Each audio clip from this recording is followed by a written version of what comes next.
Yeah. Quick question, why do you hate the planet? Because I want to destroy it.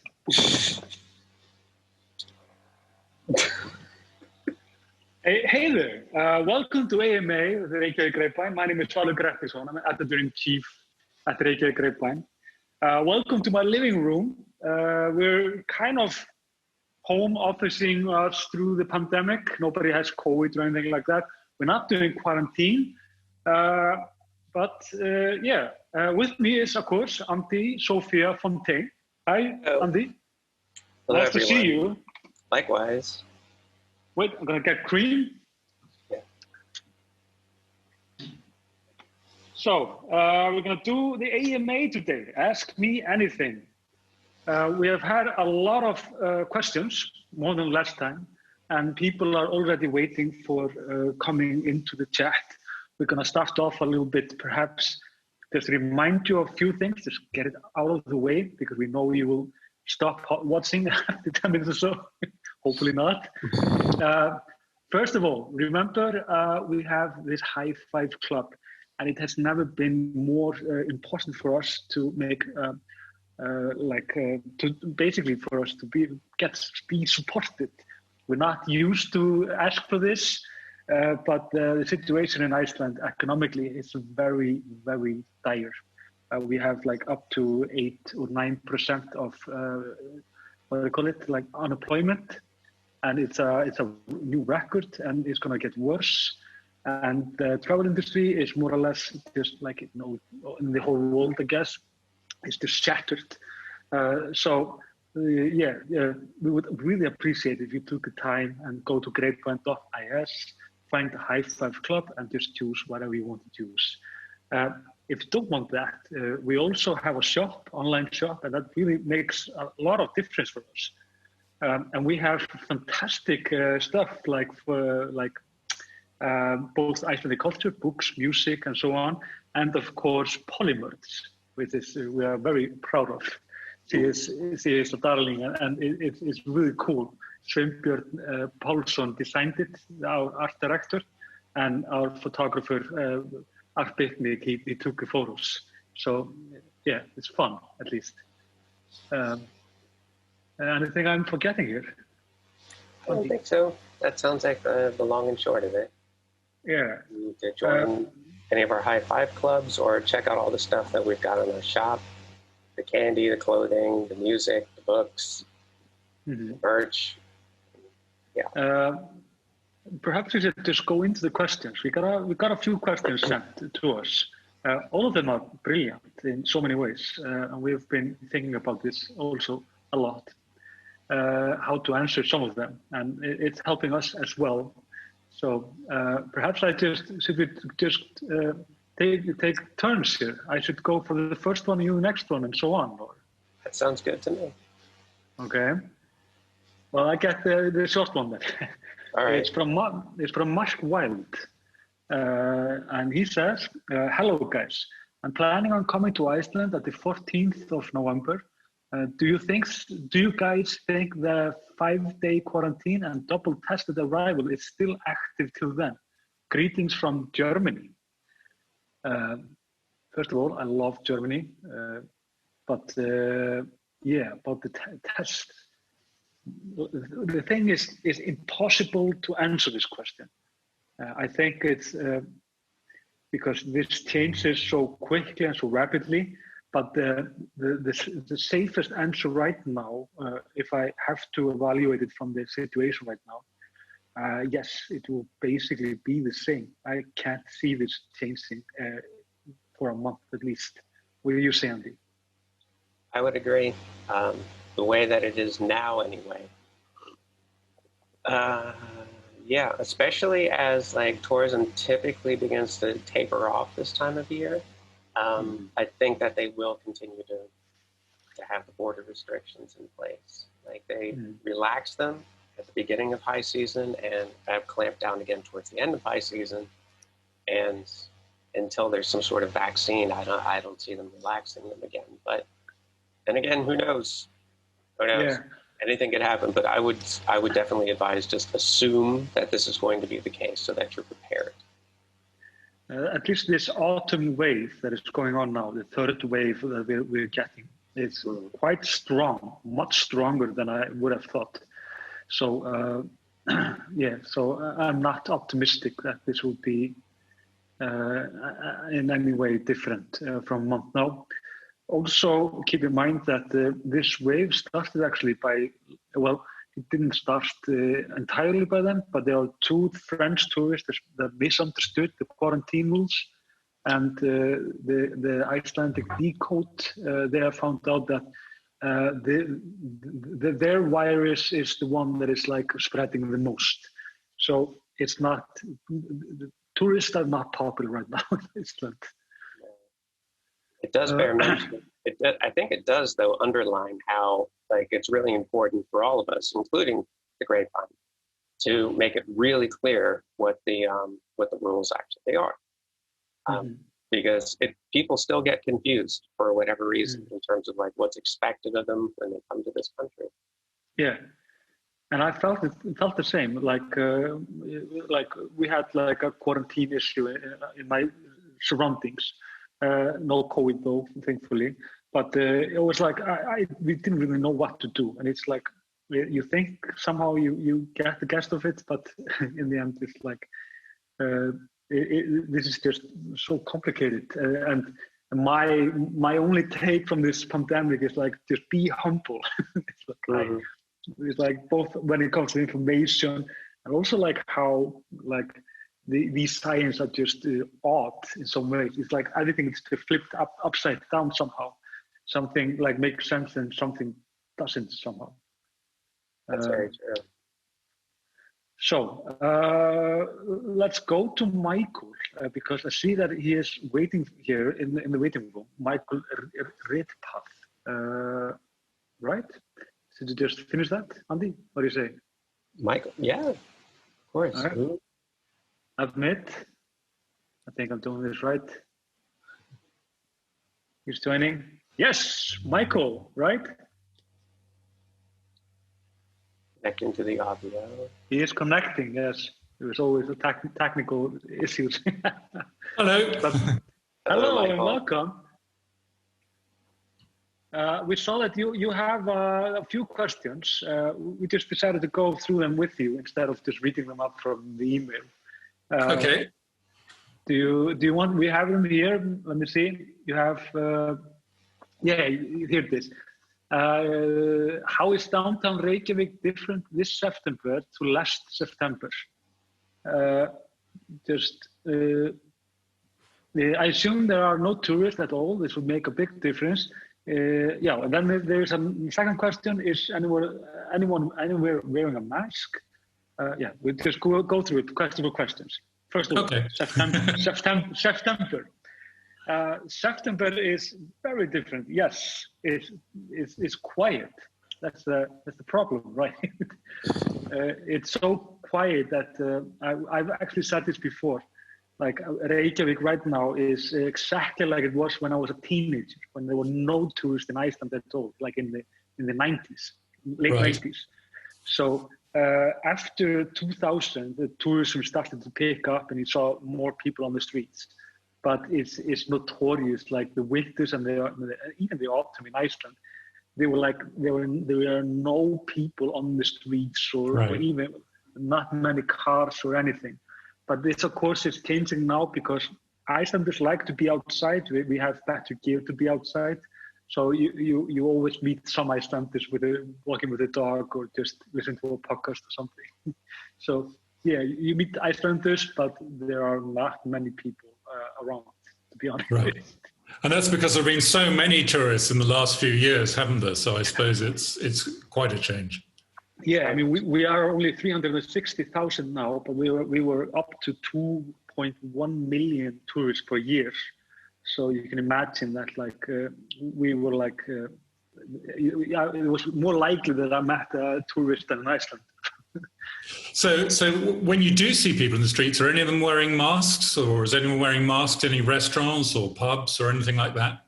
Good question. No, Icelanders are not a big believers in masks for some reason. They say it's a false security.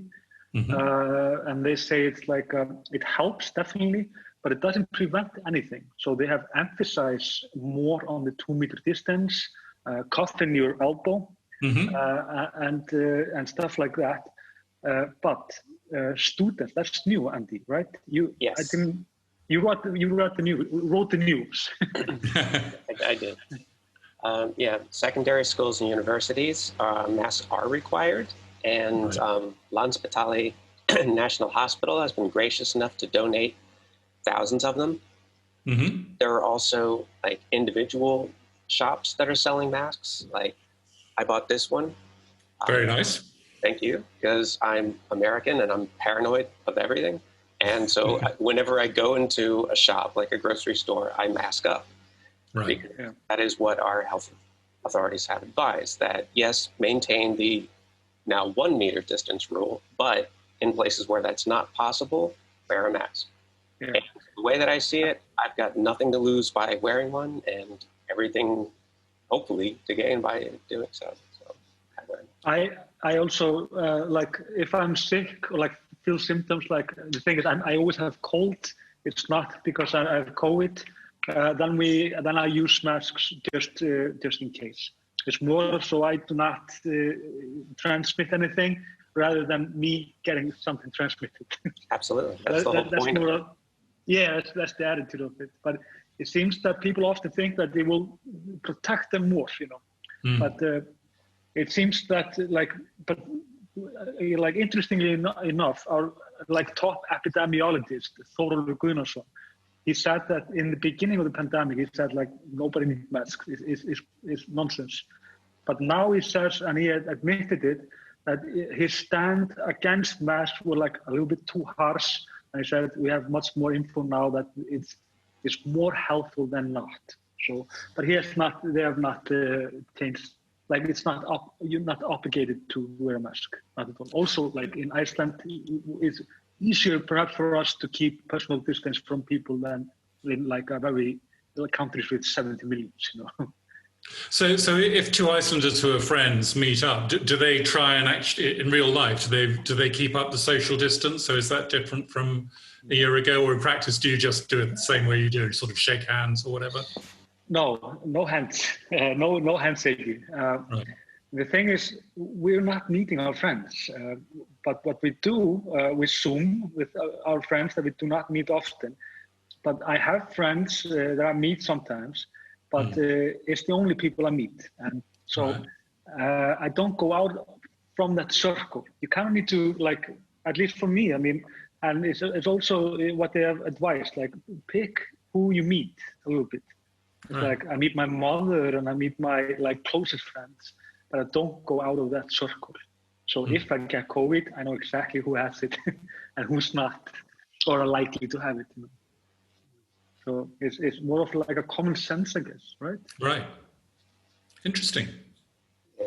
And obviously different from England. I'm in America at the moment, but you can probably tell by my accent I'm English. Yeah. But both countries have sort of more masks, but occasionally, certainly in England, there are people going out and meeting each other, younger people, without any social distancing, which can cause trouble. Yeah, we're starting to see that happen here as well. Like if you look at the data on covid.is/data and look at the age groups of the people who are diagnosed, it's like primarily 18 to 29-year-olds. Right. Now, that's not necessarily to say that they're all breaking the social distancing rules, but they are transmitting it to one another. Maybe when you get to be around our age, you don't want to socialize with anybody anymore. And you don't really have the stamina to go to the pubs till 4 a.m. But right. I really, it's all speculation on my part. But that's also, we're also learning that the bars are much more dangerous than we thought. It's like it can spread really quickly and very widely. And we saw this like in the newest pandemic, newest wave. We have like 90 people in like just a couple of days that are with COVID because they went to two, like one restaurant and one bar. So it's like The bars are like, they have been closed entirely, and they seem to be like a very bad place to go at if you want to meet friends. Rather Right. just, even just meet them like outside if you want to drink beer or something. Yeah. Or just at home. Thank you. Okay. That's helpful. Okay, we have to talk. There are more people waiting.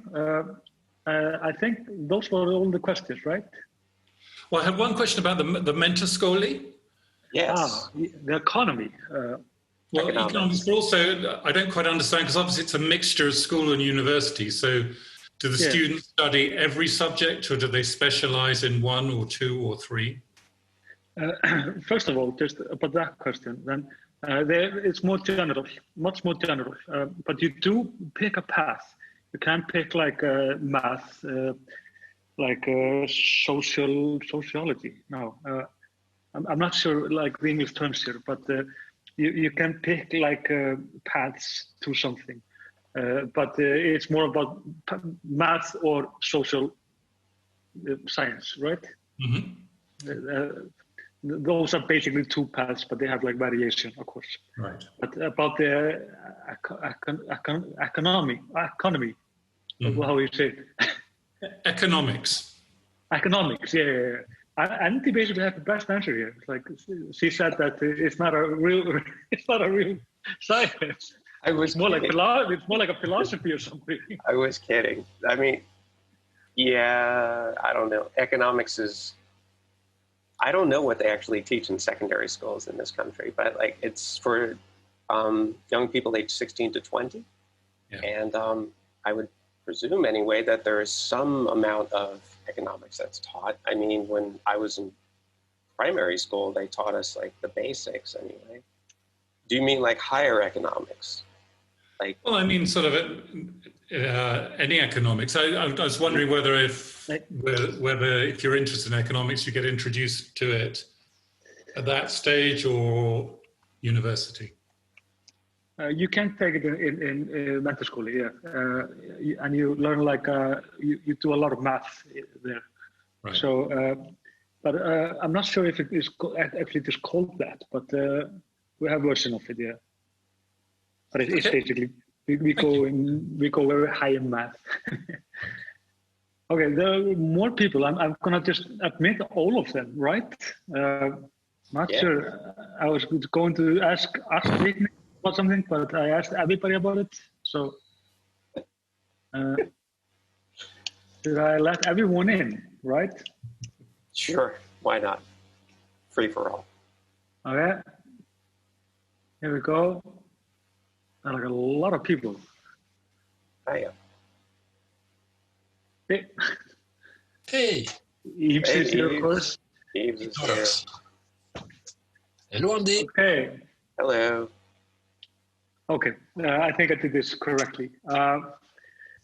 Perhaps while we have Yves here, perhaps we should go over his questions. I can see that some people here don't want to be in camera, so they want to hear the answers. We'll go into that after Yves. Okay. Do you have the questions, Yves? I did. Yes, I do. Yeah, Snjóli Lúðvíks, perfect day. Menn sem pilsu bara in Hafnarfjörður. Hafnarfjörður is a town in Iceland, which I actually grew up in. Best hot dogs in the entire country, even in the world. You want to know if Bæjar is best hot Which dog? is the best, actually?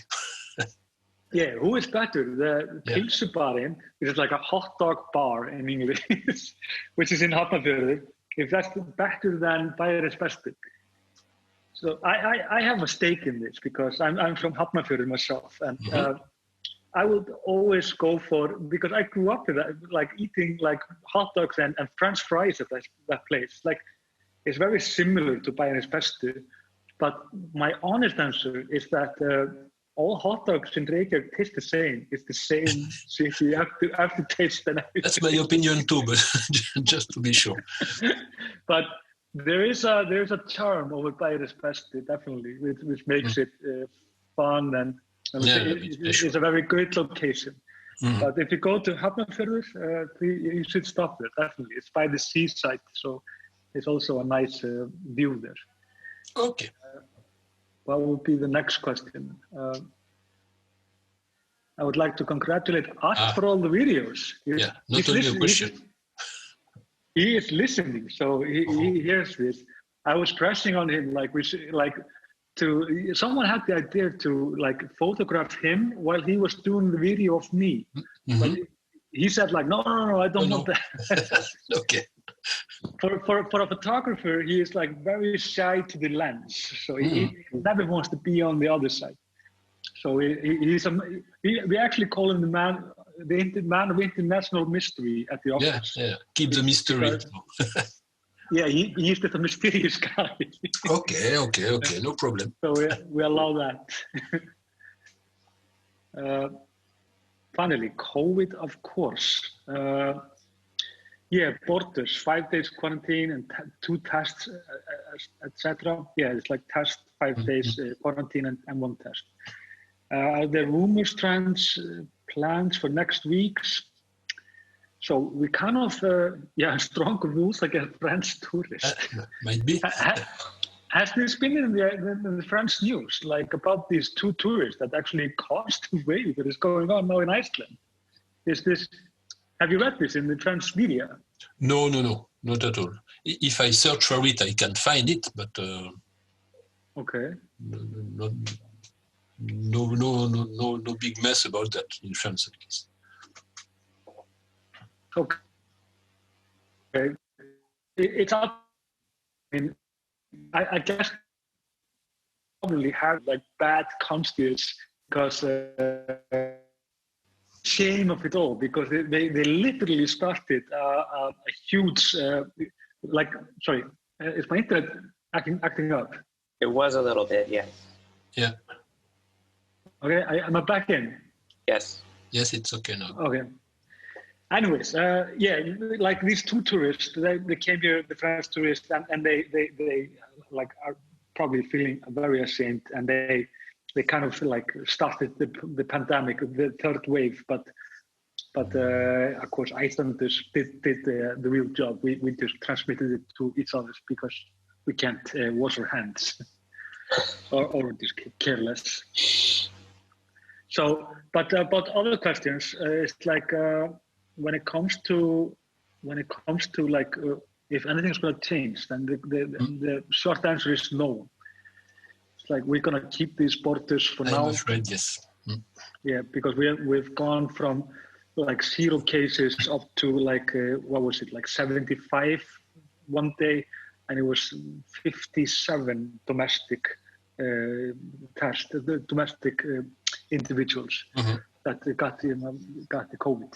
So we are in a bit of a pickle right now, and this will not change for a month, I guess.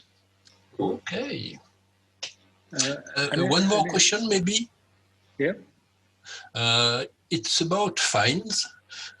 Could I be fined if I take some sand or pieces of lava with me at the airport, for example? I would not think so, but this happened to French tourists again, not in Iceland, but in Italy, in Sardinia. It depends what you're taking with you. If you're gonna take there are in nature in Iceland, people have tried to take precious stones and things like that, and this can be in some ways illegal, perhaps. I don't know the laws here, but there have been odd cases like this. So just Google it and don't take whatever with you. Okay. And then I see here Tony Shepard. Are you listening? Listening. Yep. Sorry, reading email at the same time. That's why you see this out of my face. Yeah, no problem. Thanks for joining us. Computers. I have a computer that I use for Zoom meetings, and then I have my real computer. So this is really just like a Zoom camera. Okay. Thanks for joining us. Where are you? In USA or? I'm in Sacramento in California. Okay. How is it? How's the weather? It's cleared up. It's been very hot all summer. about 40 degrees centigrade or Celsius for most of 40 July and degrees. August. But it's a little less than that now. I'd have to do the conversion in my head between Fahrenheit and Celsius. But it's been very smoky because of the wildfires. So yeah, right. Yeah. Even when it cooled down at night, you couldn't open the windows because the air quality was so bad. And the sky was orange. It was more like an Icelandic volcano had erupted or something. So, it was hot during the day, so you couldn't open a window, but even if it was cool at night, you couldn't open a window either. So that's awful. A couple of days ago, we opened the window for the first time in about a month. But, So, do you have any questions for us? I had a question I had actually asked on Facebook one day in one of the comments, not really a question that I was asking of you. I was just interested what other people thought. I didn't really come in with questions. I didn't know if there was going to be just 9 people like that, or if there's going to be 100 people and, you'd be over on screen 7 somewhere. It's no problem. We have questions actually that we need to go through. Yeah. But I was going to ask a follow-up question on COVID. I just wondered, when I was first reading about the quarantines, and I was thinking about Iceland in particular, because I've been there several times, and I very much like Iceland. You've got a very small country that is relatively easy to control compared to most. Yeah. You can shut down your borders more easily than, say, France can. And then the number of flights were being very limited. And so flight capacity was down. I mean, it was down anyway after WoW went out of business. But then you had quarantines, and then you had tests, and then you had people being required to stay in one place.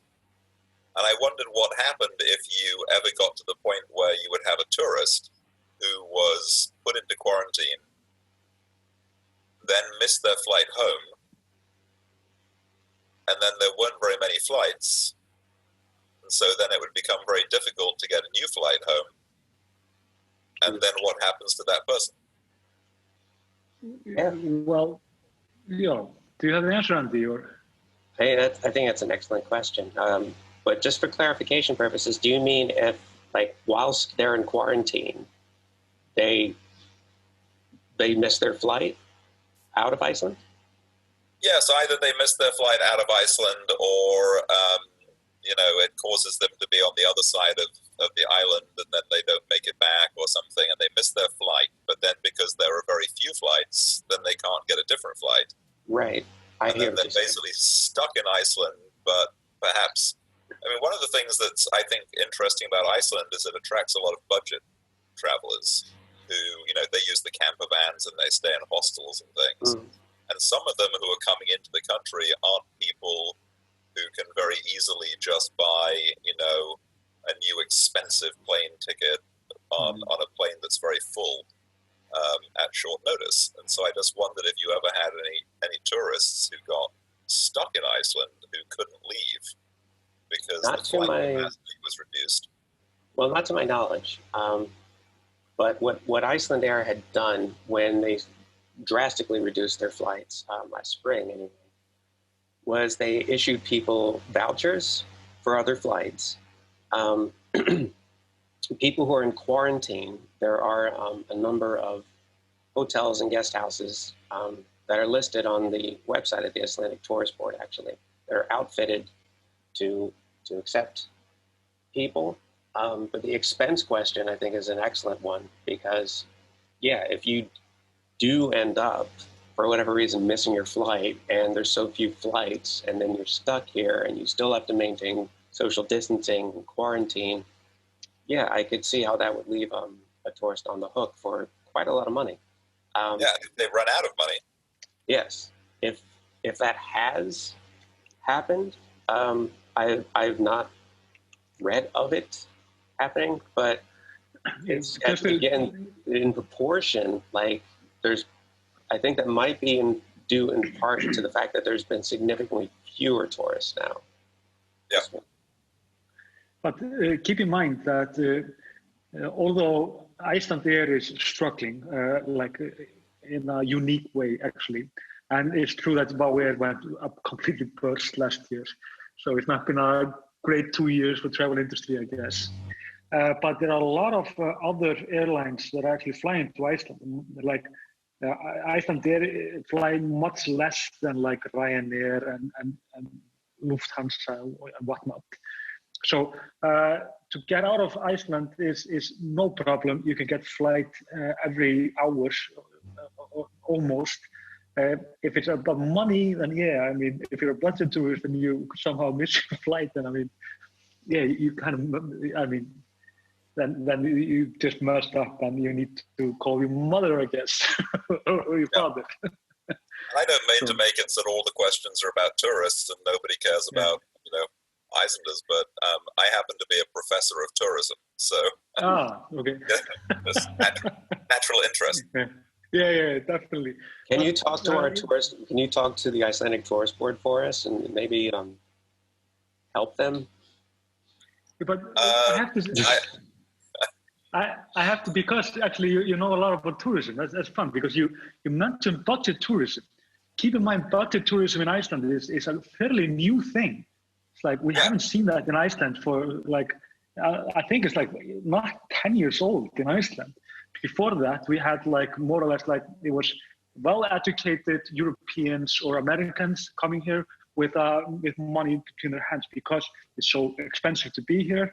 And Iceland is just an odd destination. You have to have like almost like an extra like an interest in the place, So it's like the budget tourism is like it followed WOW Air in many ways, and it also disappeared in some ways with WOW Air. So that's changing. But then we have Ryanair, of course, and so on. And they're different tourists because you get more of them, but they spend less money. And so exactly. I think there was a study after WOW went out of business that said that although there were fewer people, the people who were still coming were spending more money on average each. That the amount of money being spent hadn't really changed very much. Exactly. It's like it didn't change that much when it came to the spending, but the numbers were different. Exactly. So you know, obviously you're you know what you're teaching at least. I was immediately impressed when you mentioned WOW Air. I was like, okay, how does he know that? Like, okay. So you've been here, or? Oh yeah, several times. Okay. Excellent. Stop by the office next time you're in town. Next time I'm allowed in. Yeah. I think I could actually probably come at the moment because I live in California, but I'm actually English, so probably come in on a. You can. I actually have a friend who is a British national, but had been living in Frederick, Maryland for many years, and she just popped right in, no problem. In fact, she's got residency now, so. Just come and quarantine in the office. Yeah. I have one question from Julia. She asked this on our chat. She asks, in the new casts, I see many buildings that look residential. What is the renting market like? What are the average prices for monthly rent in US dollars, please? What are the requirements for foreign students who have students' permits? First of all, perhaps I haven't been on the rental market since 2008 or something, but you know a little bit about it, Antti. Yes, I have always rented. And the average price right now in American dollars is unfortunately between $1,000 and $1,200 US dollars. And that is for a humble one-bedroom apartment. It's actually better than it used to be. As when tourism was booming, people who had properties were renting them out through Airbnb. The city of Reykjavik does have, and I think this is a national law actually, that you cannot rent the property for more than X number of months per year. But what that meant was there was a decline in 12-month renewable leases, where landlords were saying like, yeah, this place is available until June.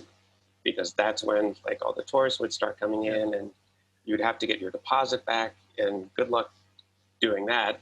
And then, you know, the whole thing would just start all over again. But since tourism has declined, there's the demand for Airbnb spaces has declined with it. And so property owners are putting their stuff back on the rental market. So rents have very slightly declined since then. Like this apartment I'm living in now was an Airbnb rental. Like that was its sole purpose. It was a converted garage, and now it's my home.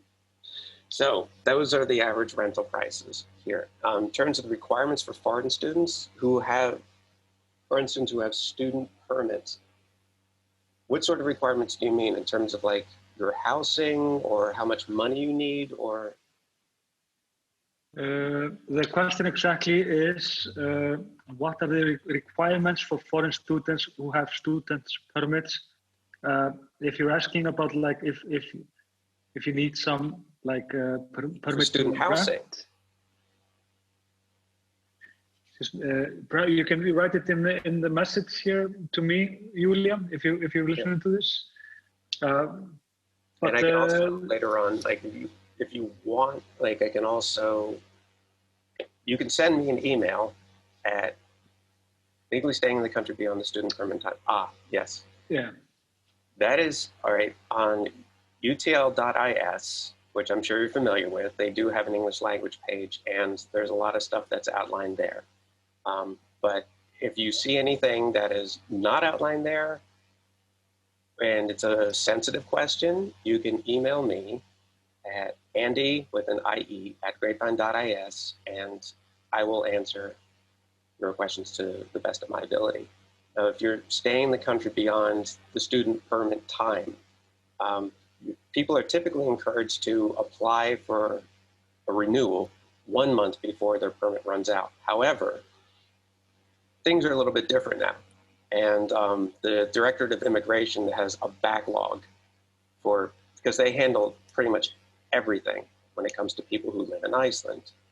And so I'm pretty sure that the Director of Immigration is taking into account that, yeah, there will be people who will be here beyond their permits because they didn't get to permits that were submitted already, even though those renewal applications were submitted at the right time.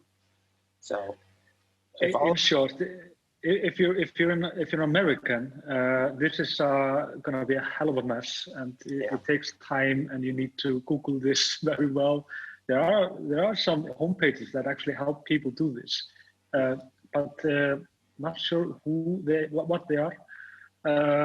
But if you're like from England, then you can immigrate here tomorrow, but not after 1st of January, because then Brexit will take effect, and England will become exactly like the US. But if you're part of the EU agreement, European Union, then you can move here anytime and start studying in Iceland and rent and get drunk and whatnot. So, but the Americans are just in like UTL do not like them. It's like they make everything a little bit harder. It's important to have them. We have a 3-tier system in this country when it comes to immigrants. There are Scandinavians, Europeans, everyone else. And if you're in the everyone else category, things are going to be considerably more difficult, but Scandos and Euros can just move on over whenever. Yeah. And are those apartment building apartments usually to buy or rent? Icelanders have an old culture of buying apartments. Our renting market is both like, it's more or less very young people on it. It's not very economically smart to be there, and they are not protected very well by laws, which and immigrants, right? So it's like, I mean, if you're a student, of course, but yeah, I mean, most like in all countries, I guess, apartment buildings are mostly like, I don't know, like it's very difficult, like different from like Germany, for example. Then you have like a very strong renting culture. We don't have it in Iceland. Everybody more or less own their own stuff after 30 years old. Yeah, okay. On another topic, can you talk about the artist and trash sculptures on the beach? You're talking about the video where I was working with Polly, right? Yes. Yeah, there was. I don't know much more about it. It's like you can go wherever, and like there was a video for the other one that's watching. You can see this is in a newscast when I went to this place called Bali. It's close to Hafnarfjörður, and there was like a art, like it takes stuff from the beach and make art like sculptures out of trash sculptures. It's pretty cool. But these things are fairly common in Iceland, actually, and you can find it very often all around, because Icelanders and Icelandic artists, they often use like we have like historically often used stuff that come to the beach, and you know, and this is just I don't know. It's like I don't know more about the artist itself. I'm not sure if he is like any name at all. It's just like a man just like to make art. Perhaps, at least I've never heard about him before. We could look into it.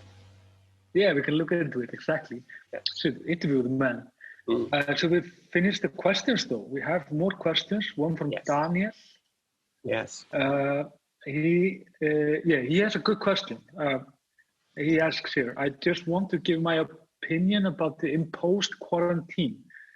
First of all, I want to emphasize that I understand and respect the imposed restrictions for travelers, as it is not allowed to be in the close neighborhood of other people during the quarantine period in between the two tests. It's better to stay in the countryside where it's possible to go for a walk. But if you don't know anybody living close by or don't want to bother anybody, you're supposed to starve to death, as it is not allowed to go to a grocery store. Bringing food for 5 days in the luggage isn't a realistic option either. So as long as the quarantine remains in effect, it is virtually impossible to come to Iceland for holidays. This is Daniel van den Berg in Belgium. The thing is, it's a good question, like it's a good opinion, because you would think this was the case, but it's not, because we have something called Ferðamálastofa in Icelandic, which is, what was it again, Andy? That's the Icelandic Tourist Board. Yeah, the Icelandic Tourist Board, exactly. They have a web page where they have listed all of the hotels and guest house and it's like over 100 companies that actually helps tourists that come to Iceland through this quarantine. So if you want to go somewhere, like, I mean, you could probably go into like a cottage and get a full service for these 5 days from some company. It's not like you're just going to starve to death. There is a lot of service when it comes to this. We understand that this is a vital thing.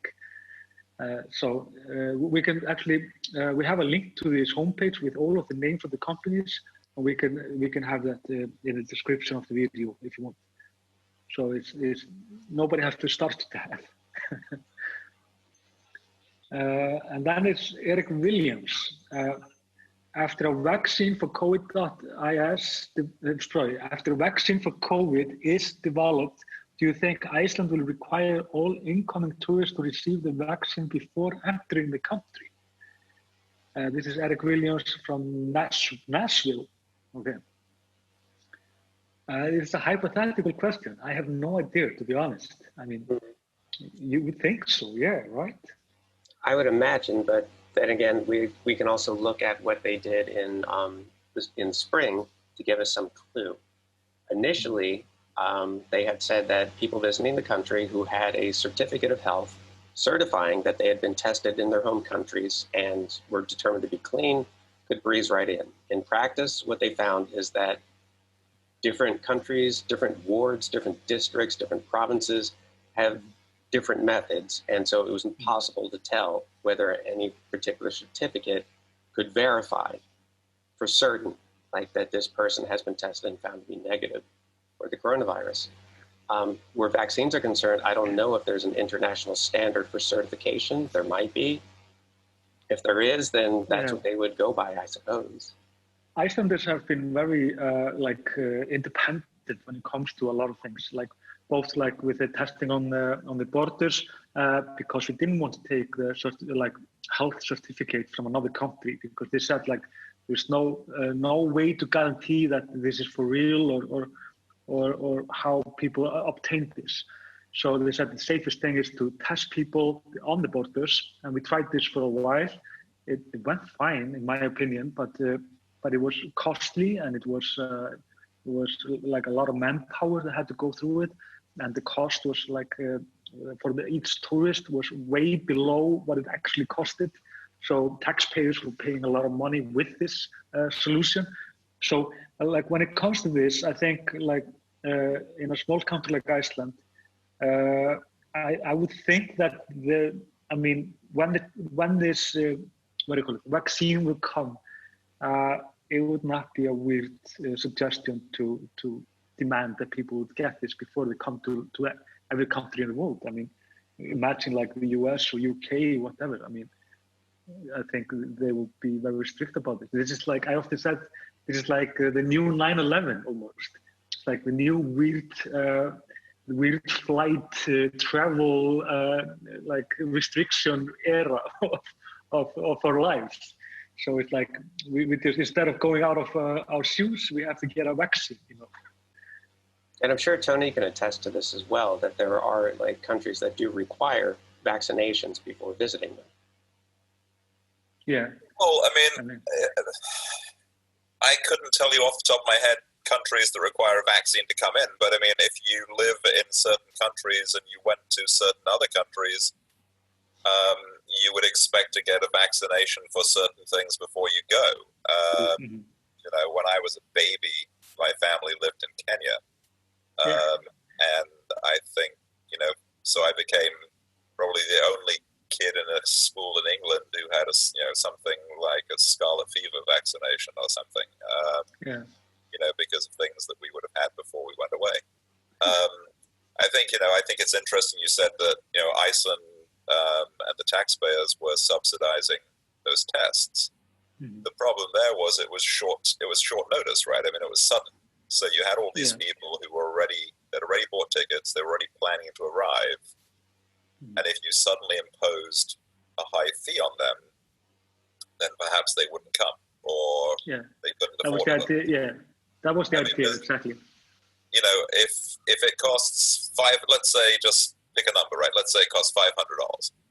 If you knew now that that's what it costs, now with some time in advance, you could tell people, you know, on all the airline websites, if you buy a flight to Iceland, you're going to arrive and there's going to be a test and you're going to have to pay for it. But you couldn't do that in March because nobody was expecting it. So I think that your government, you know, chose to do it the way they did because that seems sort of fair. But, you know, it's not a long-term sustainable plan. I would think the answer to the vaccine is, you know, you've got a choice. You know, you can do one of these things. You can either show us you've taken the vaccine, or you can quarantine, or you can test on the border, but you're going to have to pay for it. But there's no reason why it would have to be a single answer. If any one of those answers would work, if everybody did it, then the choice between those answers would work as long as everybody does one of those things, right? Yeah, and also the test came through that they were not as reliable as we thought. So like it gets it like right most of the time. But then again, like they said like the estimation was that one of every 400 was actually with the virus that did not get it out of the test. So it sounded like a gamble, and so that's why it took up the two-test system. But I mean, it's basically just, I don't understand anything. It's just everything is like it's odd when it comes to this. Yeah, we're done with the questions, Andy, which we were sent. Do you want to ask something else? Do you want to add something to it? Anything you're like curious about, or something you want to know about Icelandic cultures, or whatever? Does your government recognize that RGV is most important ambassador to the world, and will they support you? Sorry, what is RTV? Yeah, who is RGV? I think it's you. Oh, The Reykjavik Grapevine, of course. Thank you, Julia. I think well, we try not to shame our own country, so that's basically the only thing I'm aiming for here. We actually did get some government support recently. Yeah, that's true. In cold, hard cash. Icelandic government have started to fund the media in some, because of it's similar to some of the Scandinavian countries. Yeah. But thanks for the high praise, Julia. Mm. So now you have all the money you need, and we can stop our donations. Well, yeah. We're not saying all that. No, I think it's enough. It's enough for a month. Yeah. It's not high. Because there's printing costs, there's distribution costs, there's shipping costs, there's rent, there's electricity. It adds up very quickly. And obviously Andy's ridiculously high salaries. So, yeah. Yeah. So with that. My ridiculously high. Yeah, the ridiculously high salary that allows you to live in a converted garage. Yeah. It's a nice place. It's a nice place, though. That is true, nice. yeah.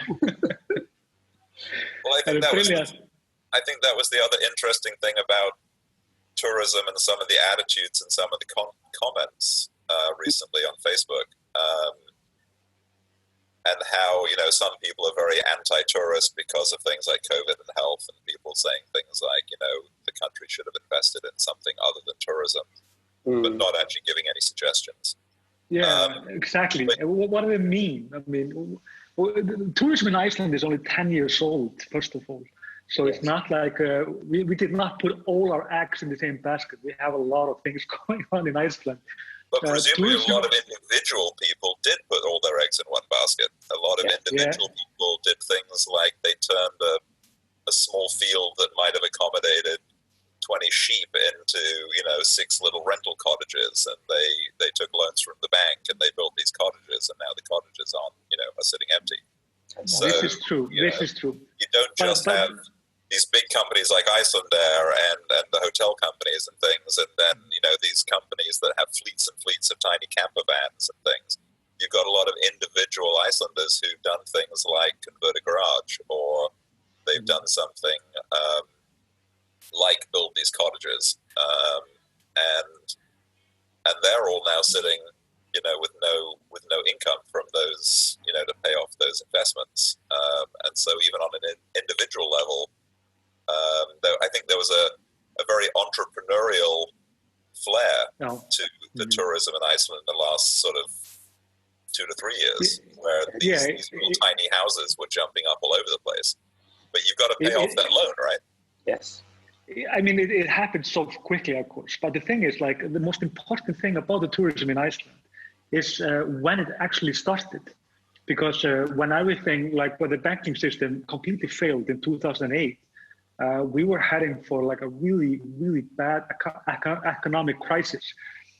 I can't say this word, economic crisis.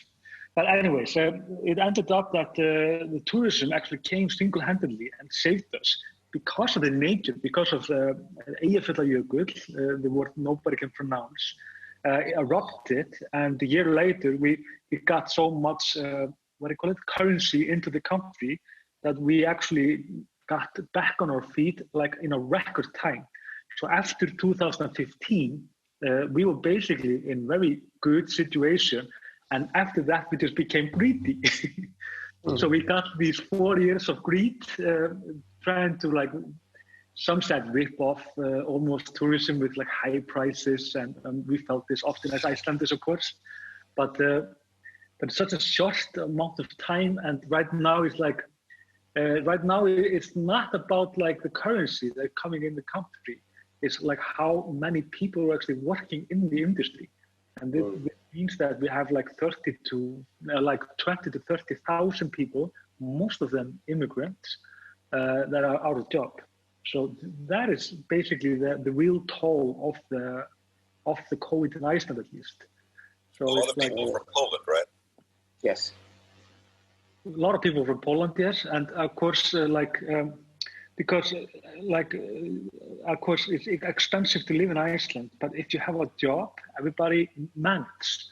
But you need to have a job. It's simple as that. And Icelanders are very like our work. We start working very young. I mean, I started working at like 10, 11 in a factory with my father. So this is like very common in Iceland. This is because we are so few and we need more hands on decks. And this unemployment could be harder for us in many ways than than anything else in this. So, in my opinion, that's like I don't know. We have to see how this will pan out, though. I think it's very true, though. Like very early on in the tourism boom, I kept seeing these seemingly contradictory messages in the discussion of, on the one hand, there's way too many tourists in Iceland. I can't enjoy the experience of being in Iceland anymore, but I want to go there. So you can't have these two ideas coexisting, you know. Yeah, the mass tourism was also nonsense. I mean, there was never a mass tourism in Iceland. Everybody that went to like the Venice or like I went to in Dubrovnik in Croatia, that was goddamn mass tourism. But in Iceland, I mean, you always had like you never felt the 2 million in Iceland, not even when it was at the most. It was more or less just in the countryside, somewhere driving. Yeah, it was nice, to be honest. I was running into people from all over the world. Now it's like 1997 over here. And that was not a good year. No. It was interesting as a tourist to visit in the summertime or then to visit in December, because being a tourist in Iceland in December is a very interesting experience. It very much is. You know, I can believe that. What was it, the darkness or like what was different from it?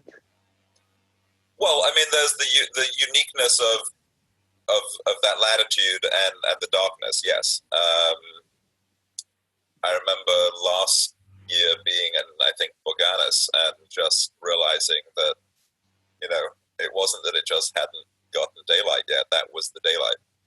Yeah. And you're coming from California, obviously. But it was interesting just to be very obviously at times the only tourist within sight. Yeah. You know, I've never been there in July or August, but I've been in May a couple of times. And if you walk into a store in December, if you walk into a shop in December and you're clearly buying, you know, groceries to stay in the little cottage for a few days, and you're reading, you're trying to figure out, you know, you're reading all the ingredients and things, and you're reading all the labels on the Icelandic produce that you don't recognize. You're trying to figure out what it is. As you know, normal local people are going about their business, and you're probably the one person there, and everybody's looking at you like, why are you here in December? You get a lot of, I mean, if you wander around Iceland in December, you get a lot of people looking at you like, why are you here in December? Why on earth would you want to come here in December? You know? I always ask the same question, like, why are you visiting Iceland? It's just cold and like nasty in the winter. Everybody goes, I love nature. But Northern Lights. Yeah. The Northern Lights. Yeah, the Northern Lights, of course. Yeah, the Northern Lights, and you hope that you're going to see them. But it's beautiful, and it's different. You know, there's a uniqueness to it. If you stand in the first time I went to Iceland, I remember standing in, and I'll probably say this wrong, but Thingvellir, in the national park. Yeah. We went there at about 5 o'clock in the afternoon, December, and we actually followed the last tour bus of the day into the park as it left. You know, it drops off the people on one side, they walk through to the other side, the bus goes around, picks up the people, and they leave. And this was the last bus of the day. So we followed this bus in, we parked. We saw the back of this crowd of people all walking in one direction, wondering if they knew something that we didn't know. And then all of a sudden, we were the only people there. Yeah. And standing there, and the sky was glowing pink. And standing there in the middle of the park, you know, where the original Parliament had met. It was just quiet. You know, it was cold. At one point, I said to my husband, I looked at the car and I said, you know, you do realize if the car doesn't start, we're going to die. So it's a cold, dark, hostile beauty, but it was just beautiful. And it's kind of become my happy place. Like if I visit Iceland now, I have to go and stand there in that same place, hopefully late enough in the day that everybody else is gone. And in December, that's 5 o'clock. In May, that's 11 o'clock at night. It's definitely nothing that comes close to like going like into a mountain or the nature like in like the harsh winter. It's like it's much more beautiful actually than in the summer, in my opinion. Like there's something like so rough and so like I say, like scary and like life-threatening, but still manageable, I guess. Gets the blood pumping. Well, I think it gives you more of an idea, or it's sort of enlightening. You stand there in some of these places at that time of the year. It's more interesting to wonder what it was like to be there, you know, hundreds of years ago. You know, just have no resources except what you could. Yeah, we really. I really don't understand still like how my forefathers just managed anything in this island before 1900. Or 1980 for that matter. It's like it's really harsh when it's harsh. Anyways, this is it. We need to quit now. But thanks everyone for coming to us and speak to us. This has been absolutely brilliant and nice, and just glad to see your faces and to meet you all. For our viewers, I just want to say thank you for watching, and just remember everything. I'm always saying the same things, but it's High Five Club, like and subscribe, read grapevine.is, or just give us a high five on the street if you live in Iceland. Okay. Goodbye. Bye.